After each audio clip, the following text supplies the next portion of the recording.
Good A little bit of that Lake St. Clair gold. That's right, man. What do you think? Yeah. 10, 12? That's 12 all day. Yeah, nice. Cool. You're right. And we're the only ones out here. Look at that. Other than our seagull friends. Yeah, that's a tank. He is, man. It go real well in there. You'll blend right in, honey. Alrighty, you guys. Hey, welcome back to the channel. And if you're new here, welcome. My name's Luke Pulaski with the Outdoor Conquest. Today, we're in the kitchen right now. Something I haven't been able to do for you guys in a while. You know, I enjoy doing these cooking portions, but me and my buddy Rich went out on Lake St. Clair last Sunday. So that would have been, let's see, the 12th. No, yeah, the 12th.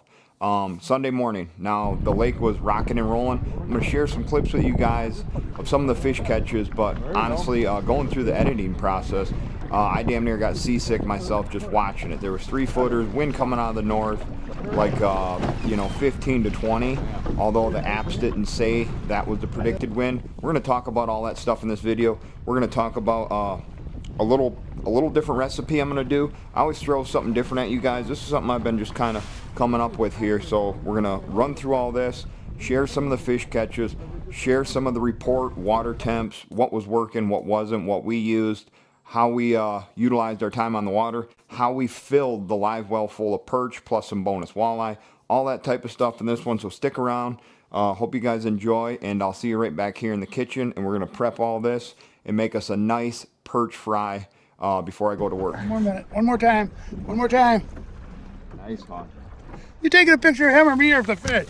I'm videoing. Oh, are you? In the mouth, out the gill. Set her on the bottom and wait for the gold to come in. Going for the gold. Go. There we go. Oh, that look like a good one, doesn't it? Yep. Got to turn around.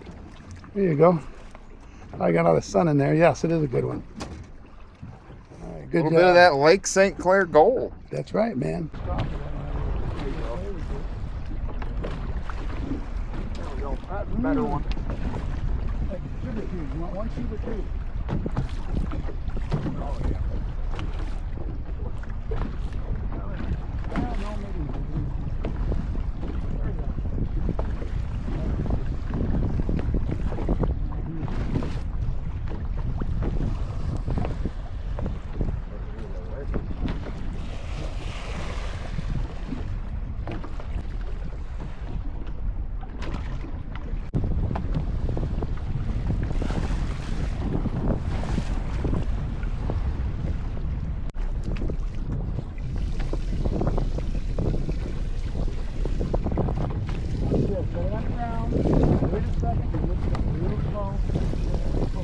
Double. One nice one, one small.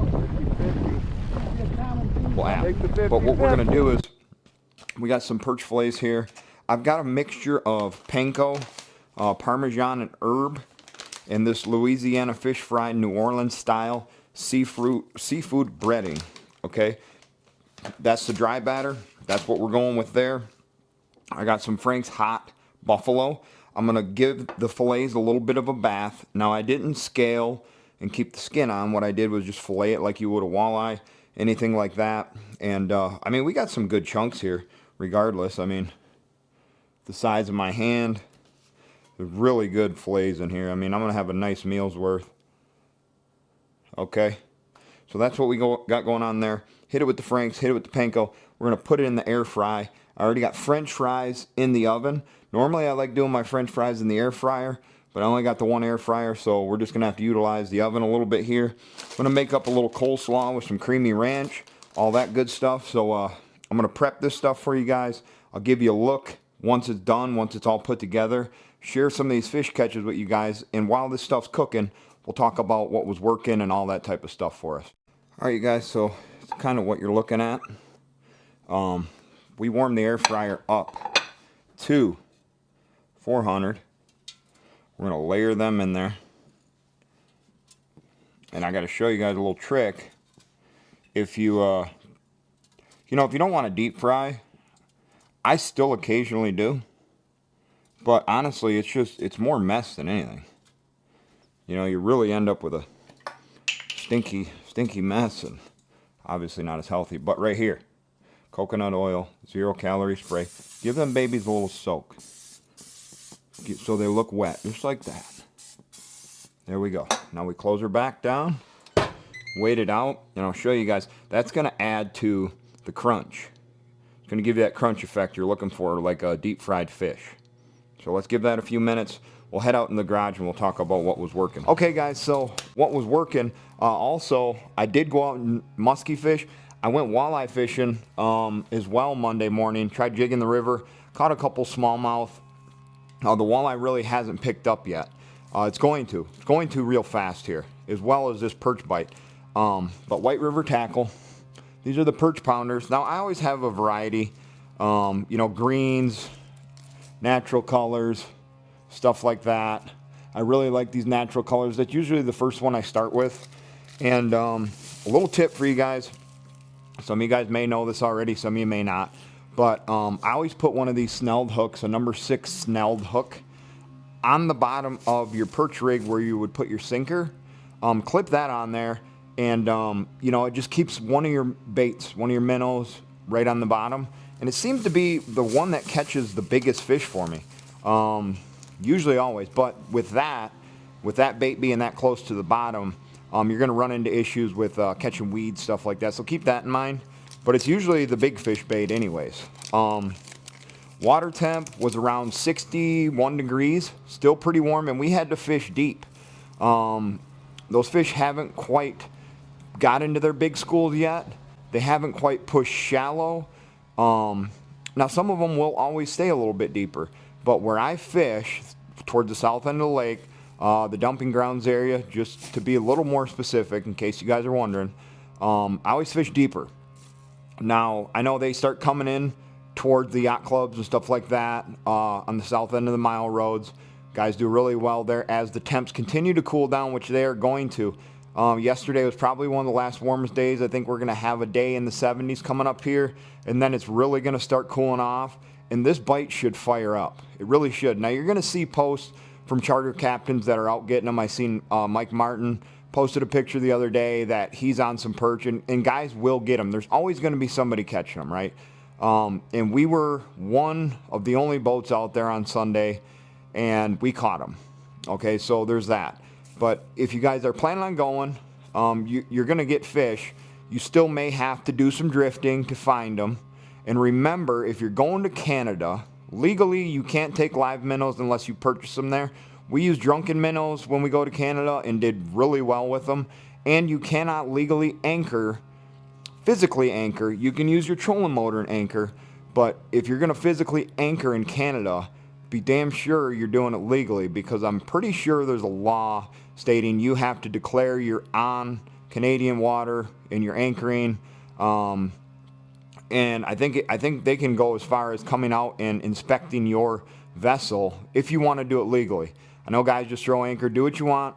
I'm just trying to bring awareness to the fact that it's going to start getting really popular, and if you're throwing anchor out, you're going to want to make sure you have your shit dialed in, because they can fine you, they can take your gear, they can do a lot of things if they want to. And between the US and Canada right now, as far as politics, I don't want no part of it. So just try to stay legal, make sure you got your Canadian license, all that jazz. But perch pounders, deeper water, once that water temp starts getting to the low mid 50s, it's going to be on fire. Well, here, I mean, we got some pretty nice ones. Got a nice bonus. Actually lost a couple nice bonus fish.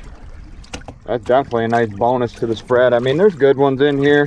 I think the smallest ones are probably 8. We kept a few numbers fish, you know, but all relatively good size. Obviously it'd be nice to fill a live well with these, but unfortunately that wasn't the day we had, or these. I mean, that's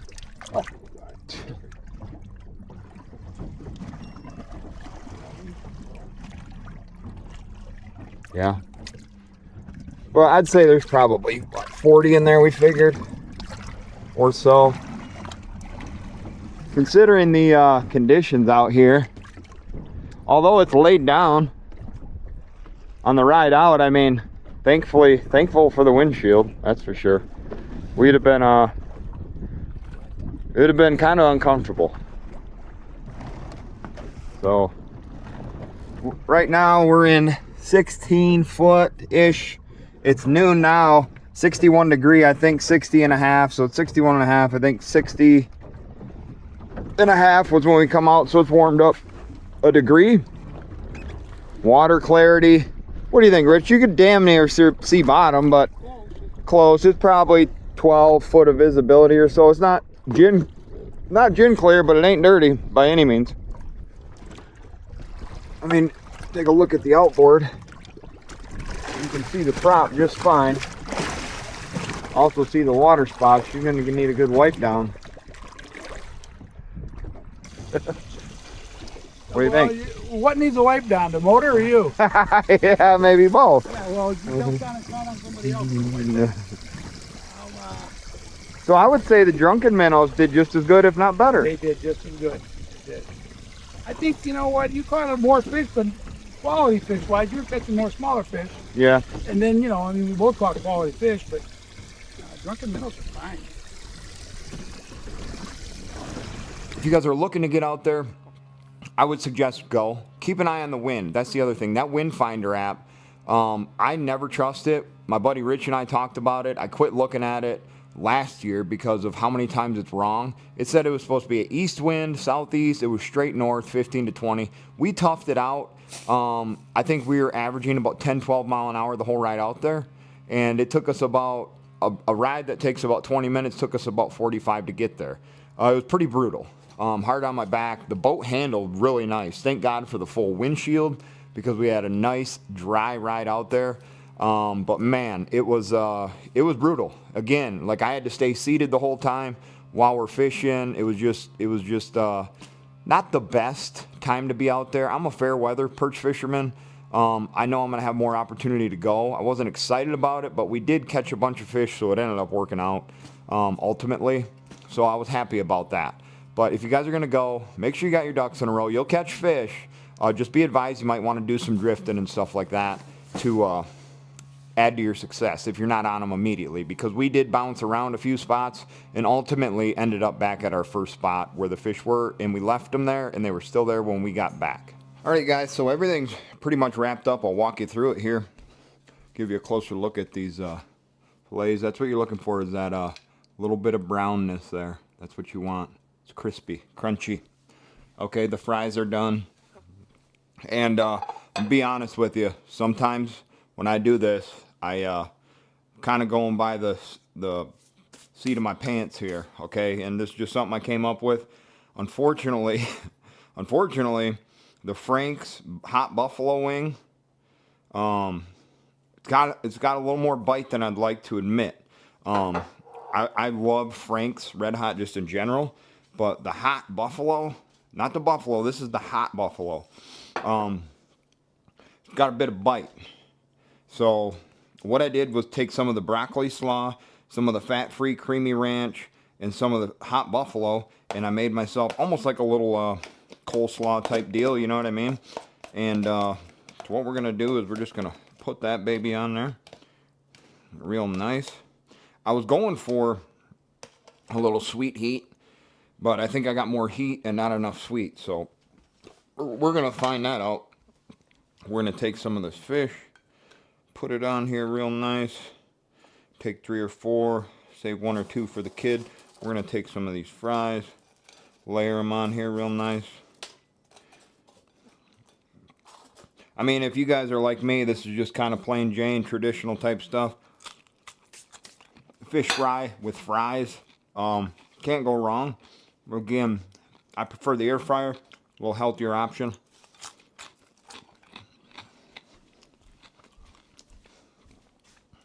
And there you got it.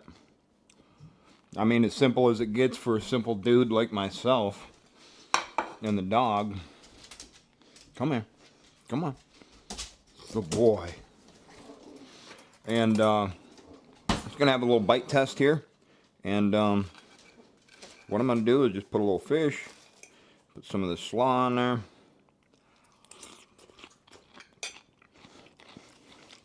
Oh, baby. Yeah. Yes. Yep. That turned out good. Now that hot buffalo, it kicked in at the end. It's got some bite. I think I would have had a knockout recipe here if I didn't use the hot buffalo. But that's all I had in the pantry, and went with it. Going to be a little bit of torture, but that's all right. We'll knock it down with a fry. We'll have a little drink of a pop here and carry on. But if you guys made it this far, I want to say thank you. If you haven't yet, subscribe to my channel. Be sure to click the like button. And when you subscribe to the channel, click the bell notification to all. That way you get notified every time I upload a new video. We're going to hammer this down. I got to get ready for work. I got to leave in about 20 minutes, so it's all going to be broke down real quick here. So thanks again, you guys. Good luck out there. And hopefully you guys get on them. Hopefully this video helped you a little bit. Hopefully it entertained you. Maybe I'll see some of you guys out there. I bump into a lot of you guys at the boat ramp. And I appreciate the support always. Always. Truly means a lot to me. So thanks again. We'll see you on the next one.